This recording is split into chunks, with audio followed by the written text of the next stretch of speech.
everyone, this video is all about the baker or chef in your family. If you are struggling with gift ideas for that person in your family, stay tuned because I am going to show you the gift I gave my mom. It's a little bit early because I've already set it up for Christmas. Anybody, if you've ever tasted her baked goods, you know this woman can bake. So stay tuned. I'm going to do a step-by-step on what I did for my mom's Christmas gift. Okay, well, we have sorted and we have contained, and now we're in the labeling stage. And one of the favorite things I like to do is use Post-it notes to pre-label to make sure you have enough containers, enough labels. And then once you have all your temporary labels on, it's time to make the real ones. So now it's time to label these. We pre-labeled them, and so now I've pre-made the regular labels, and now it's time to use the regular labels. These are from my P-Touch Cube label maker by Brother. I love it. It's one of my new favorites. And you can use any font style, any font color. It just is what you prefer. And this client, which is my mom, liked the white with the white, and I have to say I do too.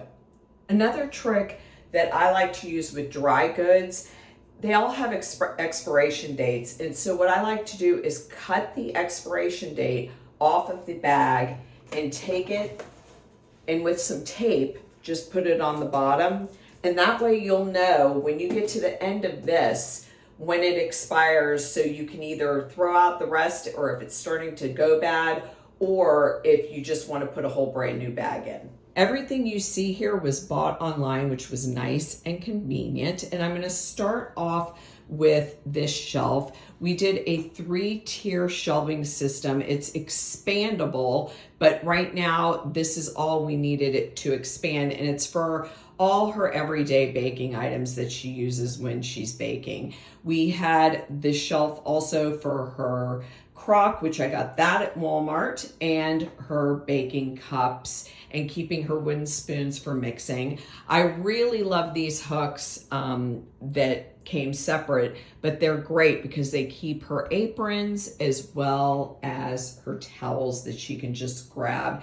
And the shelf liners also were extra, but they are amazing. They fit right in, no fuss, no muss. And so I really highly recommend, if you're doing a baker's rack, to also get the liners. And then down here, I use my favorite iDesign deep drawer bins. And I didn't label these for the fact that she can see what is in these, and sometimes it changes. These are all her assorted items for cakes, cookies, cupcakes, muffins. So we separated all of these out. These mixing bowls are from Crate & Barrel. I love them just for the simplicity of them, and they're nice and heavy, which is great when you're baking. These are also from the Container Store. These are baking boxes that you can give away to people with your goodies. And this is a little surprise that she hasn't even seen yet. And this is from Zazzle. You can have stickers made, and I had these made for my mom so that when she's giving away all her goodies, she'll have stickers to put on it. And the last but not least is up high. We needed some containers that really did a deep separation of items for her that was easy to see. And these are so inexpensive, and we labeled them differently because they were a different type of container. I hope you enjoyed the tour of my mom's Christmas present, and stay tuned for all the details and all the links below.